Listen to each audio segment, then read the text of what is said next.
খবর শুনছেন বর্তমান নিউজ টিভি ইউটিউব চ্যানেল থেকে। আজকের বিশেষ খবর হলো আরজি করের ঘটনায় মুখ্যমন্ত্রীর পদত্যাগ দাবি শুভেন্দুর। এই প্রথম বিরোধী দলনেতার এক দাবি মানার ইঙ্গিত মমতার। যুব তৃণমূলের জেলা সভাপতিকে সপাটে চর মদ্যপ পুলিশ কর্মীর। উত্তেজনা বহরমপুরে। উঠছে সিবিআই তদন্তের দাবি। মমতা অমিত শাহের কাছে দরবার। রাজ্য জুড়ে কর্মবিরতিতে চিকিৎসকেরা। চরম শত্রুরা এক থালায় খাবেন। ফের হাসিনা খালেদা জোটের আহ্বান। গরম বাংলাদেশ। একেই বলে বাপের বেটা। বাংলাদেশে অত্যাচারিত হিন্দুদের পাশে দাঁড়ালেন শুভেন্দু। ধর্ষকদের 7 দিনের মধ্যে এনকাউন্টার করে মারা উচিত। আরজি কর কাণ্ডে কড়া বার্তা অভিষেকের। ঠিকঠাক বিচার হয়নি। সহপাঠীদের সঙ্গে মারামারির পর হাসুয়া হাতে স্কুলে হাজির কৃষ্ণনগরের ছাত্র। প্রতিদিন সঠিক খবর নিয়মিত শোনার জন্য সাবস্ক্রাইব করুন বর্তমান নিউজ টিভি চ্যানেলটিকে। আসছি বিস্তারিত খবরে। হাসপাতালে কর্তব্যরত মহিলা চিকিৎসককে ধর্ষণ করে খুনের অভিযোগে আরজি কর হাসপাতাল থেকে গ্রেপ্তার করা হয়েছে সঞ্জয় রায় নামে এক বহিরাগতকে। মুখ্যমন্ত্রী জানিয়েছেন, নিরাপত্তায় গাফিলতি ছিল কিনা তা খতিয়ে দেখা হবে। আরজি করের 4 তলায় যে সেমিনার রুমে মহিলা চিকিৎসকের মৃতদেহ পড়েছিল, সেখানে ছেঁড়া হেডফোন পাওয়া যায়।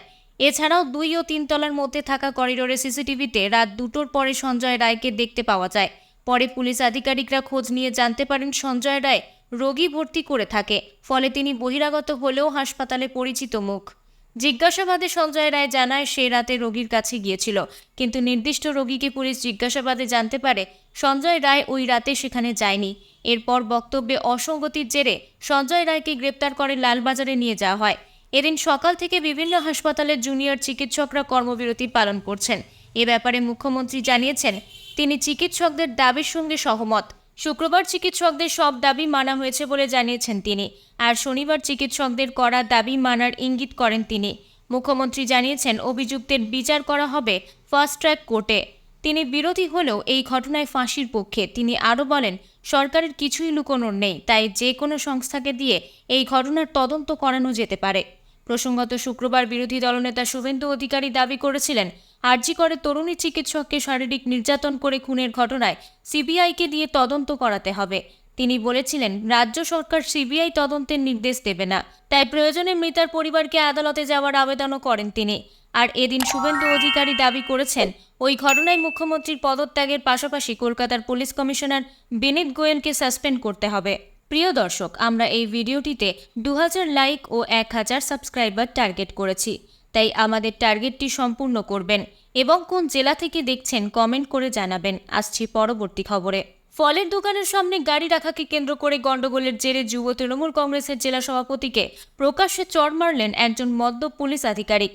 বিষয়টিকে কেন্দ্র করে তুমুল উত্তেজনা ছড়িয়েছে মুর্শিদাবাদ জেলার ইসলামপুরে। স্থানীয় সূত্রে জানা গেছে, শুক্রবার রাতে ইসলামপুর বাসস্ট্যান্ড এলাকায় অবস্থিত নেতাজি সুভাষচন্দ্র বসু স্ট্যাচুর পাশে একটি ফলের দোকানের কাছে গাড়ি দাঁড় করিয়ে চালককে ফল কিনতে পাঠিয়েছিলেন মুর্শিদাবাদ বহরমপুর সাংগঠনিক জেলার তৃণমূল যুব কংগ্রেসের সভাপতি আসিফ আহমেদ। সেই সময় অভিযুক্ত পুলিশ আধিকারিক এসে ফলের দোকানের সামনে কেন গাড়ি দাঁড়িয়ে রেখেছে তা জানতে চান আসিফ আহমেদের কাছে। বিষয়টি নিয়ে কথাবার্তার মাঝেই আচমকা ওই যুব তৃণমূল নেতাকে উল্টোপাল্টা কথা বলে অপমান করার পাশাপাশি সপাটে গালে একটি চড় মারেন অভিযুক্ত পুলিশ আধিকারিক।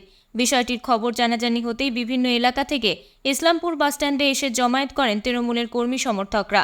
অবিলম্বে ওই অভিযুক্ত পুলিশ আধিকারিককে প্রকাশ্যে ক্ষমা চাইতে হবে, এই দাবি জানানোর পাশাপাশি তার উপযুক্ত শাস্তির দাবি জানাতে থাকে, যার জেরে প্রবল উত্তেজনা ছড়ায় ওই এলাকায়। এ প্রসঙ্গে আক্রান্ত ওই যুব তৃণমূল নেতা আসিফ আহমেদ বলেন, শুক্রবার রাত প্রায় 11:30 নাগাদ বাড়ির কাছে ইসলামপুর নেতাজি মোড় সংলগ্ন এলাকার একটি ফলের দোকানে গাড়ির ড্রাইভারকে নিয়ে ফল কিনতে গিয়েছিলাম। ড্রাইভার গাড়িটিকে রাস্তার একদম ধারে রেখে পাশেই একটি দোকান থেকে ফল কিনছিলেন। সেই সময় ইসলামপুর থানার আধিকারিক বিপ্লব মণ্ডল থানার একটি গাড়ি নিয়ে এসে আমার গাড়িটিকে ওই এলাকা থেকে সরিয়ে নিতে বলেন। আমি তখন ওই পুলিশ আধিকারিককে জানাই যে আমি গাড়ি চালাতে জানি না, ড্রাইভার পাশের দোকানে ফল কিনছেন, উনি এলেই গাড়িটিকে রাস্তার ধার থেকে সরিয়ে নেওয়া হবে। কিন্তু আমার কোনো কথাই শুনতে চাননি ওই পুলিশ আধিকারিক বিপ্লব মণ্ডল। মদ্যপ অবস্থায় থাকা ওই অফিসার আমার সঙ্গে এই বিষয় নিয়ে তর্কাতর্কি শুরু করেন। তারপর আচমকা সকলের সামনে আমাকে মারধর করেন। পুলিশের গাড়ির ধাক্কায় আমার গাড়িটিও ক্ষতিগ্রস্ত হয়েছে। পরে এই বিষয়ে ইসলামপুর থানার ভারপ্রাপ্ত আধিকারিক এবং মুর্শিদাবাদ পুলিশ জেলার সুপারকে ফোন করে পুরো ঘটনাটি জানিয়েছেন আক্রান্ত ওই যুব তৃণমূল নেতা। তবে ওই আধিকারিকের বিরুদ্ধে এখনও পর্যন্ত কোনো লিখিত অভিযোগ দায়ের করেননি তিনি।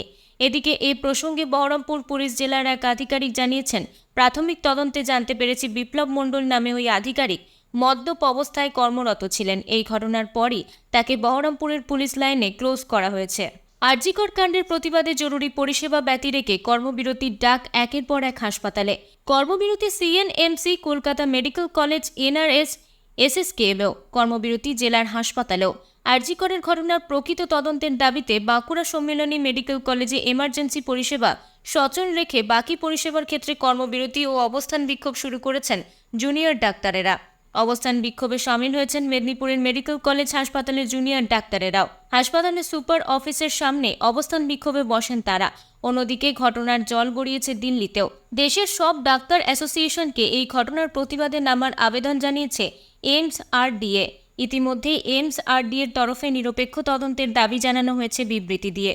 মুখ্যমন্ত্রী মমতা বন্দ্যোপাধ্যায়ের পাশাপাশি কেন্দ্রীয় স্বরাষ্ট্রমন্ত্রী অমিত শাহকেও এই ঘটনা খতিয়ে দেখার আবেদন জানিয়েছেন। সিবিআই তদন্তের দাবি জানাচ্ছেন দিল্লির বিভিন্ন হাসপাতালের ডাক্তারেরা।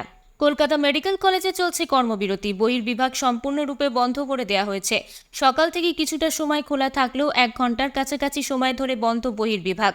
দূর দূরান্ত থেকে যে সমস্ত রোগীরা এসেছেন বহির্বিভাগের বাইরে, তাদের লম্বা লাইন। কিছু ক্ষেত্রে স্লিপ ইস্যু করা হলেও ওষুধ নিতে পারছেন না রোগীরা। ঝোড়ো হাওয়ার মতো বাংলাদেশের রাজনীতি ঘুরছে। গণবিক্ষোভে ক্ষমতা হারানো শেখ হাসিনা নরম, তার আমলে বন্দি থাকা খালেদা জিয়া মুক্ত। সামনে ভোট, এই চরম শত্রুরা এক থালায় ভাত খাবেন। ফের হাসিনা খালেদা একজোটের আহ্বান থেকে গরম ঢাকার রাজনীতি। শেখ হাসিনা ও খালেদা জিয়া পরস্পর বিরোধী হলেও দুজনেই 1990 দশকে জেনারেল এরশাদের সামরিক সরকার বিরোধী আন্দোলন একসঙ্গে করেছিলেন। সরকারি চাকরিতে আসন সংরক্ষণ ইস্যু ঘিরে রক্তাক্ত গণবিক্ষোভে গত 5ই অগস্ট বাংলাদেশ ত্যাগ করে ভারতে আশ্রিত শেখ হাসিনা। তিনি ক্ষমতাচ্যুত হতেই প্রাক্তন প্রধানমন্ত্রী ও বিএনপি দলনেত্রী খালেদা জিয়া বন্দিত্ব থেকে মুক্তি পান। শেখ হাসিনার আমলে দীর্ঘ সময় খালেদা জিয়াকে বন্দী করে রাখা হয়েছিল। বাংলাদেশে বর্তমানে নোবেলজয়ী ডক্টর ইউনূসের নেতৃত্বে যে অন্তর্বর্তী সরকার চলছে, তারা আগামী 3 মাসের মধ্যে ফের নির্বাচনে প্রতিশ্রুতিবদ্ধ। এই পরিস্থিতিতে বাংলাদেশে ফিরে নতুন ভোটে নিজের দল আওয়ামী লীগের নেতৃত্ব দিতে চান শেখ হাসিনা। গণতান্ত্রিক লড়াইয়ের জন্য বিএনপির সঙ্গে কাজ করার ইচ্ছে প্রকাশ করেছেন প্রাক্তন প্রধানমন্ত্রী ও আওয়ামী লীগ সভাপতি শেখ হাসিনার ছেলে সজীব ওয়াজেদ জয়। শুক্রবার রাতে রয়টার্সকে দেওয়া এক সাক্ষাৎকারে তিনি এই কথা জানান। মা দেশত্যাগ করার পর থেকে একের পর এক স্ববিরোধী মন্তব্য করছেন জয়। তিনি আগে বলেছিলেন মা আর বাংলাদেশে ফিরবেন না, এবার তিনি ভোটে লড়ার কথা বলছেন। বিএনপির সঙ্গে কাজ করার আগ্রহ দেখিয়ে আওয়ামী লীগ নেত্রী শেখ হাসিনার পুত্র জয় বলেন, বাংলাদেশে একটি গণতান্ত্রিক নির্বাচন আয়োজন ও গণতন্ত্র পুনরুদ্ধারে আমরা বিএনপির সঙ্গে কাজ করতে চাই। আমরা তাদের সঙ্গে কাজ করতে চাই এটি নিশ্চিত করার জন্য যে বাংলাদেশে শান্তিপূর্ণ গণতান্ত্রিক পরিবেশ থাকবে, সেখানে অবাধ ও সুষ্ঠু নির্বাচন হবে। জয় বলেন, খালেদা জিয়া তার বক্তব্যে বলেছেন, যা হওয়ার হয়ে গেছে সেগুলো মনে রাখার প্রয়োজন নেই। তার এমন বক্তব্যে আমি খুশি। আমরা অতীত ভুলে যাই, আমরা রাজনৈতিক প্রতিহিংসা চরিতার্থ না করি। আমাদের সবাইকে একসঙ্গে কাজ করতে হবে, সেটি ঐক্যমত্যের সরকার হোক বা না হোক। জয় বলেন, খালেদা জিয়া তার বক্তব্যে বলেছেন, যা হওয়ার হয়ে গেছে সেগুলো মনে রাখার প্রয়োজন নেই। তার এমন বক্তব্যে আমি খুশি। জয় বলেন, রাজনীতি ও আলোচনা অত্যন্ত গুরুত্বপূর্ণ বিষয় বলে আমি মনে করি। আমরা নানা ইস্যুতে তর্ক করতে পারি, আমরা কোনো বিষয়ে একমত নাও হতে পারি, তবে ভিন্ন মত পোষণের অধিকারের প্রতি আমাদের একমত থাকতে হবে, আর আমরা সব সময় আপোষ করার উপায়ও খুঁজে বের করতে পারি। আরজিকর কাণ্ডে তৃণমূলের সর্বভারতীয় সাধারণ সম্পাদক অভিষেক বন্দ্যোপাধ্যায়ের মুখে এনকাউন্টার দাওয়াই। তার দাবি 7 দিনের মধ্যে খুনি এবং ধর্ষকদের এনকাউন্টার করে মারা উচিত। ধর্ষণ কাণ্ডে বিচার বিভাগে দীর্ঘসূত্রিতার বিরোধিতা করেছেন অভিষেক। তার সাফ কথা, এ সমস্ত ঘটনা যারা ঘটায় তাদের সমাজে থাকার অধিকার নেই। ডায়মন্ড হারবারে প্রশাসনিক পর্যালোচনা বৈঠক ছিল তৃণমূল সাংসদ অভিষেকের। সেখান থেকে বেরিয়ে সাংবাদিক সম্মেলনে আরজিকর কাণ্ড নিয়ে মুখ খোলেন। সাংসদের প্রশ্ন, কোনো ঘটনা না ঘটলে আমাদের ঘুম ভাঙে না। এ ধরনের ঘটনায় 7 দিনের মধ্যে যাতে ব্যবস্থা নেওয়া যায় সেই আইন আনা হয় না কেন? চাইলেই আনা যায়। যারা এই ক্ষমতায় আছেন তারা বিল আনুক, আইনসভায় অর্ডিন্যান্স আনুন, আইন সংশোধনী আনুন, যাতে 7 দিনে ধর্ষকদের বিচার করা যায়। তৃণমূল কংগ্রেসের উচিত এই বিলকে সমর্থন করা। কেন 5 থেকে 6 বছর ট্রায়াল চলবে? ঘটনার নিন্দে করে তৃণমূল সাংসদ আরও বলেন, অত্যন্ত নারকীয় মর্মান্তিক ঘটনা। মুখ্যমন্ত্রী ইতিমধ্যে রাজ্য সরকারের অবস্থান স্পষ্ট করেছেন। 24 ঘন্টার মধ্যে মূল অভিযুক্ত গ্রেপ্তার হয়েছে। একই সঙ্গে তার আক্ষেপ, আমাদের দেশের আইন এমন যেখানে অনেকে চাইলেও কিছু করতে পারে না। এ সমস্ত ঘটনা যারা ঘটায় তাদের সমাজে থাকার অধিকার নেই। এ ধরনের ঘটনা নিয়ে রাজনীতি করার নিন্দাতেও সরব হন অভিষেক। বিজেপিকে বিধে তার দাবি, এ ধরনের ঘটনা নিয়ে রাজনীতি উচিত নয়। উত্তরপ্রদেশে ঘটলে দেহ পাওয়া যেত না। রাজ্যের বিজেপি নেতৃত্বকে তার পরামর্শ, কড়া আইন আনার জন্য কেন্দ্রীয় নেতৃত্বকে চিঠি লিখুন। ওপার বাংলায় ছাত্র আন্দোলনের নাম করে হিন্দুদের ওপর যে নির্যাতন শুরু হয়েছে তা হিন্দু সনাতনী হিসেবে কেউ মেনে নিতে পারছেন না। ভারতবর্ষের মাটিতে প্রধানমন্ত্রী নরেন্দ্র মোদীর কাছে ওপারে থাকা হিন্দুদের সুরক্ষায় অনেকেই বিভিন্ন দাবি জানাচ্ছেন। আর এই পরিস্থিতিতে একেবারে বাপের ব্যাটার মতো বাংলাদেশের নির্যাতিত সংখ্যালঘু হিন্দুদের পাশে দাঁড়ালেন বিরোধী দলনেতা শুভেন্দু অধিকারী।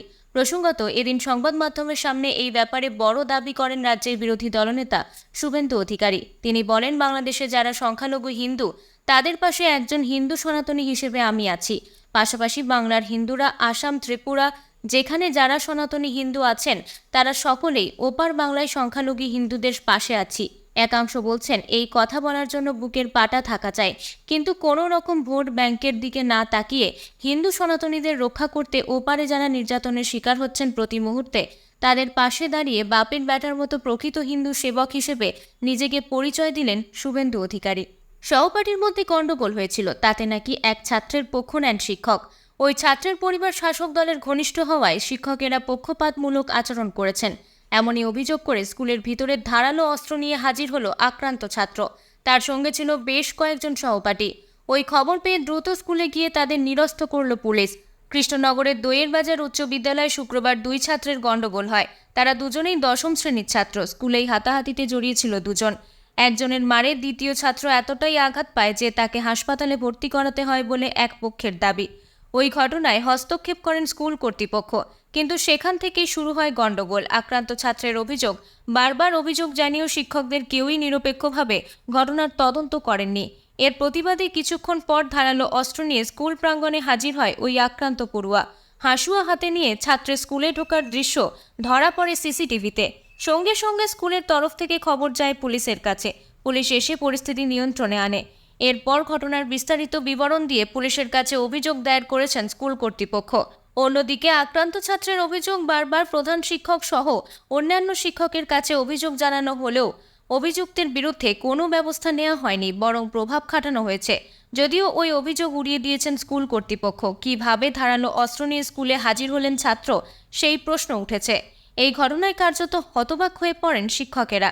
বিদ্যালয়ের প্রধান শিক্ষক শান্তনু বিশ্বাস বলেন, আগে দুই ছাত্রের গণ্ডগোল স্কুল থেকে মিটিয়ে দেওয়া হয়েছিল। তারপর ওরা বাইরে গিয়ে আবার গণ্ডগোল করে। সেই রেশ এসে পড়ে স্কুলে। আমরা আতঙ্কিত হয়ে পড়ি, তবে আমাদেরকে কেউ ভয় দেখায়নি। আমরা বিষয়টি পুলিশকে জানিয়েছি। অন্যদিকে পুলিশ জানিয়েছে আপাতত স্কুলের পরিস্থিতি নিয়ন্ত্রণে। ওই ঘটনা নিয়ে কৃষ্ণনগর পুলিশ জেলার অতিরিক্ত পুলিশ সুপার সঞ্জয় কুমার বলেন, যে ছাত্রের বিরুদ্ধে মূল অভিযোগ সে বেশ কিছুদিন ধরে সাসপেন্ডেড ছিল। প্রয়োজন মতো স্কুল কর্তৃপক্ষের পাশে থাকবে পুলিশ। এতক্ষণ খবর শুনছিলেন বর্তমান নিউজ টিভি চ্যানেল থেকে। খবর আজকের মতন এই পর্যন্তই। ধন্যবাদ।